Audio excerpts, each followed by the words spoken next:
Joining us now to discuss this is Jerome Williams, former NBA power forward and co-founder of Alumni Pros Global Sports. Jerome, great to have you here with us this morning, and thanks so much for taking the time. Can you talk a bit about the significance of this ruling for college sports?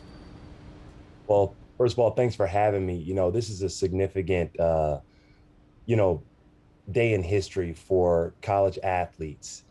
This ruling has definitely changed the landscape and will definitely have its impact for years to come. A lot of athletes have been waiting a long time for this day.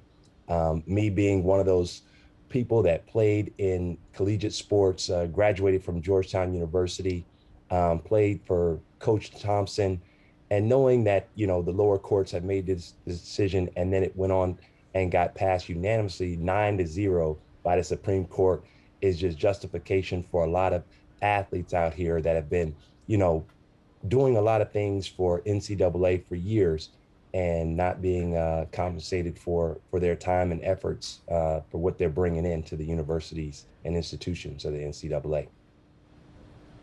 Do you believe that this is a step towards student athletes finally getting paid, getting compensated for all of those contributions that you were mentioning, as we have seen pay for college athletes be a heated and hot button debate for a while? Is this ruling a step towards that? It is, name, image, and likeness is something that myself and a lot of other, distinguished executives and former athletes at Alumni Pros Global Sports, we strive to give athletes their worth. And at this point, I had to take all of my, tutelage from being an NBA union veteran, having collective bargained with the NBA owners. I know the value of sports and I know the value of athletes around sports. And, with this new ruling, the game has changed. Students, athletes can now be basically compensated through education. What does this mean? Well, internships are going to go up. Being able to get laptops for your child, which a lot of student athletes, especially minorities, can't afford. Now they can be given by the institutions. Also, you could think about the landscape of how degrees are passed out. Athletes are always in a position where, especially football players and basketball players, have to play more than than they're actually in the classroom. So this is definitely going to change things, for years and years to come. And so this ruling on the other side, how does it affect perhaps the professional leagues like the NBA or the NFL even? Well, I definitely think those are probably going to be the two most affected. Obviously, basketball and football are major players in the NCAA's revenue streams. And these players are now going to be, courted by various teams across NCAA.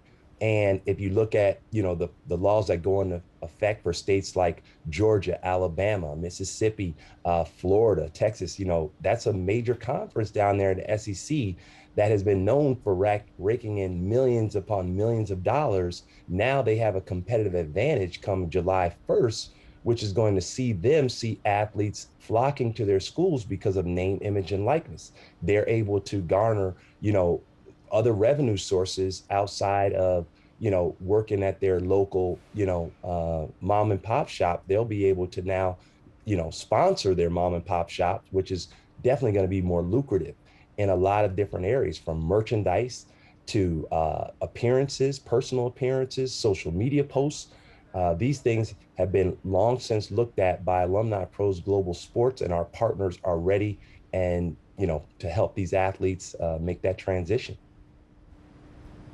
What does this mean for the way that athletes are recruited into colleges as well? How does that change, given that in the recruitment process, perhaps even in your own experience, as you've seen so many other players and you yourself made your way into the pros eventually later on in your career? And I remember, because I was cheering against you when my Philadelphia 76ers during the Iverson era had to take you guys on during the playoffs. But, as we think about where colleges and their recruitment strategies change as a result of this, how different will that look?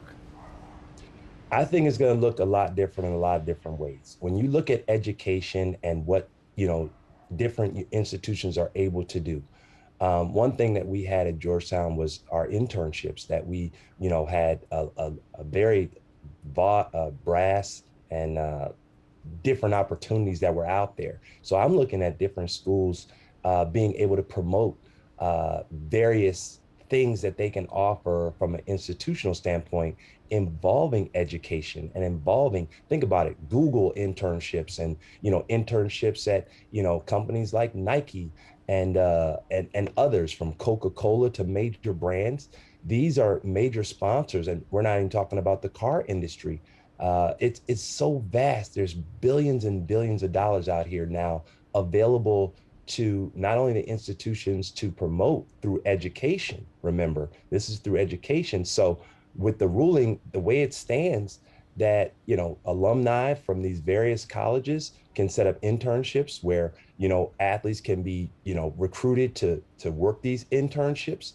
And also, and that's going to turn up the competition when it comes to, how and why these families choose to go to these schools. So, you can definitely get your checkbook out, because it's going to definitely be some changes coming.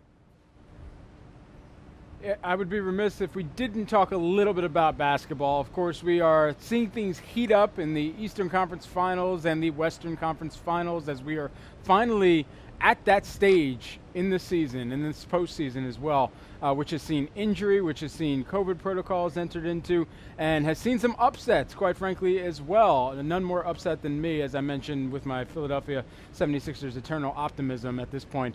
Jerome, when you look across the playoff scene right now, tell us what's going through your mind as somebody who has made the playoffs, competed at that level within the league, and how the league looks different now, perhaps even, and what the playoffs entail or they're going to hold throughout the rest of the season.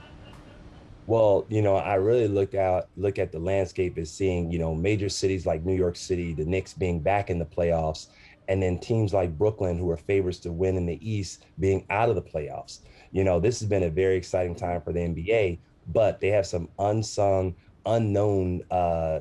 teams kind of, making their presence felt. Milwaukee, Atlanta, who would have picked those teams to be in the Eastern Conference Finals, as well as on the Western Coast with Phoenix and LA Clippers. This is going to be something that's really going to be looked at from NBA fan standpoint of who's actually going to win the championship this year and who is going to be the actual favorite. It's a fun time for basketball because, parity and having different teams, especially smaller market teams, make it to the finals is going to be very fun for a lot of NBA fans out there, especially in those teams in those cities.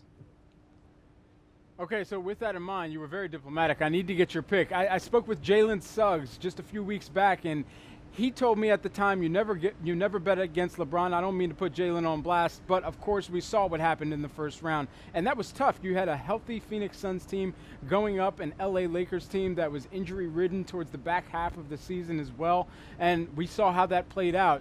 And of course, I've continued to watch the Eastern Conference side of the equation as I had my own interests and was interested in the Sixers, as we are seeing more three-point shooters out there in the form of 7'2" centers now. The game has changed clearly, but your pick to win it all, given this environment that we're seeing and the style of play.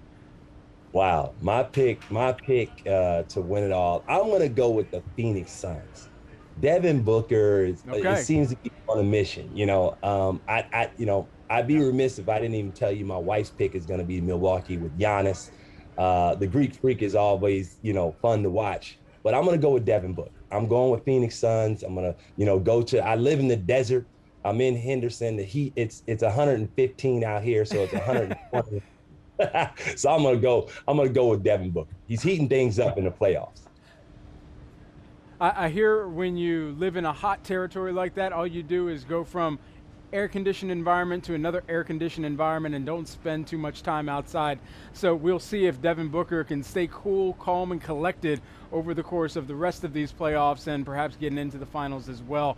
Jerome Williams, former NBA power forward and co-founder of Alumni Pros Global Sports, joining us here today. Jerome, thanks so much for the time this morning.